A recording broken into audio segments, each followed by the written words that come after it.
Welcome to Football with Cheese. It is time, finally here, quarterback rankings. It's always difficult to rank quarterbacks. You never know if someone's going to bust or not. It's the hardest position to evaluate. I just went by my eye test, went by my gut. My rankings are going to look different than others, but let's get into it. Make sure you are subscribed so you never miss a video. So I'm going to do probably tight ends next, then receivers and offensive line. And this weekend we'll start on defense. So, who do I have first? You're going to be shocked. Oh, no, you're not. Cam Ward from Miami. I've already did a video breakdown of his. He's got a big arm. He's a good athlete. Not a great athlete, but good. He can make all the throws. He can get out of the pocket. His accuracy can be a little inconsistent out of the pocket. A lot of it's footwork mechanically. Needs a little help there. And he just has too many turnover-worthy plays. Sometimes he holds the ball down at his hip. And he has a lot of passes that should have been intercepted. Games that could have cost him because he made so many bad decisions early in games. But some of those he was able to bring them back, like against Cal. But he's going first. He's probably going to have a lot of interceptions in his rookie year. One of those quarterbacks that will probably get better each year. He has top 7-8 quarterback upside. And I'll talk more about that in a second, why that's important. But the one thing that just bothers me about him is he gave up on his team in the bowl game. He broke the record for career touchdown passes by a college quarterback, and at the half just quit on him. I get it, you don't want to get hurt, but just that rubs me the wrong way. And he did an interview at the Combine saying he's a team-first guy, and I'm like, yeah, really not. Evidence shows otherwise. So, anyway, number 2, Shedeur Sanders, quarterback, Colorado. He's accurate. He's your classic pocket passer. He can go through all the reads, but he takes too many hits. Way too many hits. He doesn't have a great offensive line. He can't make all the throws. On some of those passes I watch, it's 25, 35 yards downfield. It just kind of flutters the ball. And he does not have top 7 or 8 quarterback upside. And here is why that is important. In the last 20 years, maybe even further, one QB has won the Super Bowl that wasn't a top 8 quarterback. And that was Nick Foles for the Eagles in 2018. That's it. Every other Super Bowl, that quarterback was a top 8 quarterback in the NFL at that time. So you have to have a quarterback with that type of upside. Sanders, to me, is just never going to be a top 10 quarterback. I think he's got a high floor. I think he can be a game manager. I think maybe his ceiling's Jared Goff, maybe at best. Maybe a little lower than that. But I just don't see the upside there, so I would not take him in the first round. But both Cam Ward and Shedeur Sanders are a little under 6'2". Typically, you want to be at least 6'2" so they can see over the lines. They're a little short. It's just such a weak quarterback class. Number 3, we have Milroe. I did a video about him. I'll link it at the end. He's a dual threat. He's a 4.40 40 guy. He's a running back and quarterback built in one. So he has a high ceiling. He has as much upside as any quarterback in this draft. He's got a big arm. He can move like a running back. You can use him in certain packages. You can play him in the Wildcat. You can play 2 quarterbacks on the field and have them line up wide or in the backfield, try some trick plays.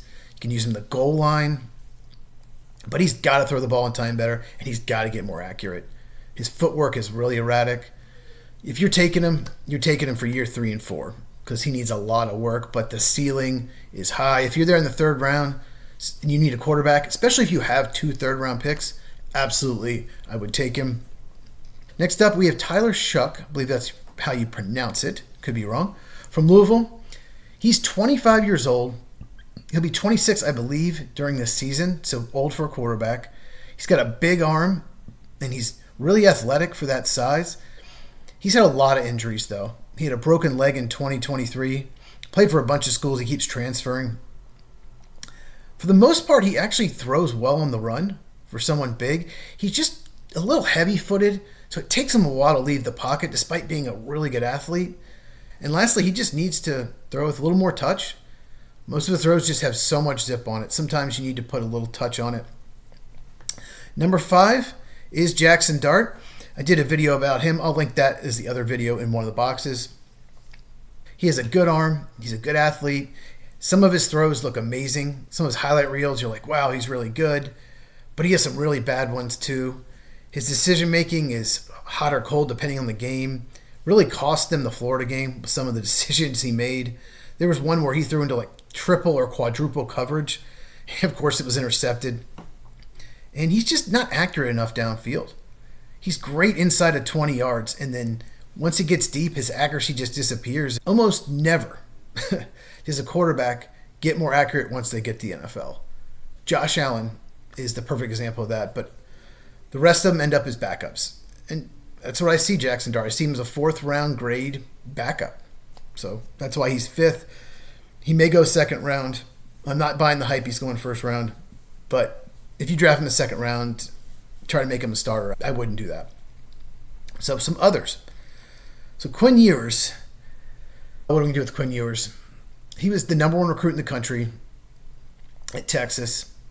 He's just not very good. And everyone just apologizes for him. Yes, he's athletic. Yes, he's got a good arm. He's got the tools. He's just not very good. And in big games, he cost Texas. His mechanics and footwork are a mess. He's not accurate enough. But everyone apologizes for him. The media, his coach, oh, well, he played hurt. And the media's like, oh, well, he's got the tools. You just need to work on a few things. It annoys me. Because you had Arch Manning. Texas might have won the national title if they had played Arch Manning from day one. But they didn't. And no one called them out on that. Quinn Ewers might be a 6th or 7th round pick. Someone could take him in the 4th round. But what if he falls to 6th or 7th round and Arch Manning goes 1st next year? You're a Texas fan. You're like, what are you doing? I just think it costs him. I just don't think Ewers is the guy. I don't even know if he'll be a good backup.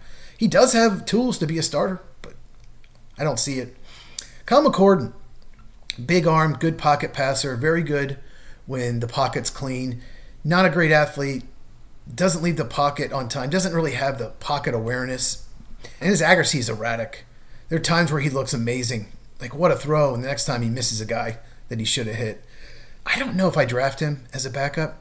Most backups aren't as good a passer as the starter. Obviously, that's why they're a backup. So you want someone real athletic, like Jalen Milroe, that at least they can get first downs with their legs. That's what I want in a backup, like Malik Willis with Green Bay. Perfect backup for that.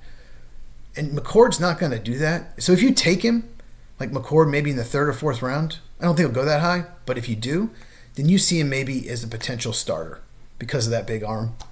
Maybe you think you can develop him. Will Howard, kind of the opposite of Kyle McCord.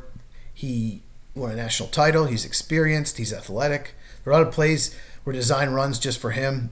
He is someone that I think will be a good backup, but probably not a great starter. Probably not accurate enough. And with Howard, I noticed something. He sometimes just doesn't throw the ball on time, and he's bailed out by his receivers because they're amazing. Let's be honest. He played with one of the best receiving corps in college football, maybe the best. So I think they bailed him out at times, but he has big-time throws. There's no doubt about it. So I think he'll be a solid backup. Dillon Gabriel. If Dillon Gabriel was 6'2 or 6'3, he would be my number 2 or 3 quarterback in this class. Probably 2, because he would have top 7, 8 upside. He's just small. He's under 5'11". He's solid underneath. He gets rid of the ball quick. He can be accurate. On the run, he's not as accurate as you would like. People might compare him to Russell Wilson.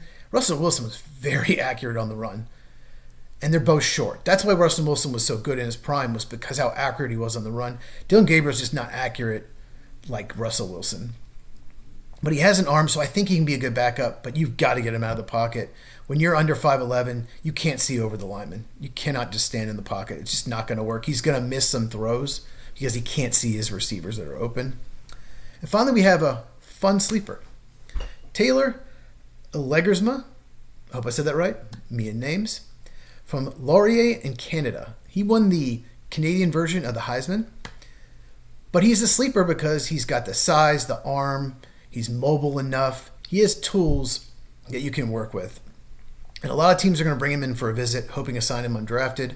I don't think he'll be drafted just because the level of competition, but he's someone you can maybe bring in, stash him in your practice squad for a year. Maybe he eventually turns into a good backup because there are tools there. So I thought I'd mention him.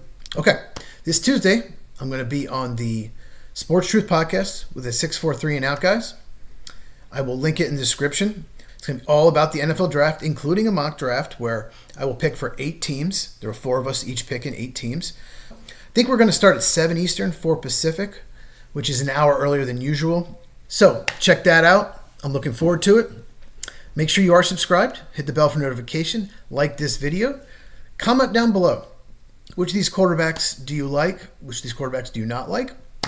Check these out if you have not. Jackson Dart and Jalen Milroe breakdowns. Share this video. Anyone who loves football in the draft so we can grow the channel. And I will see you in the next one.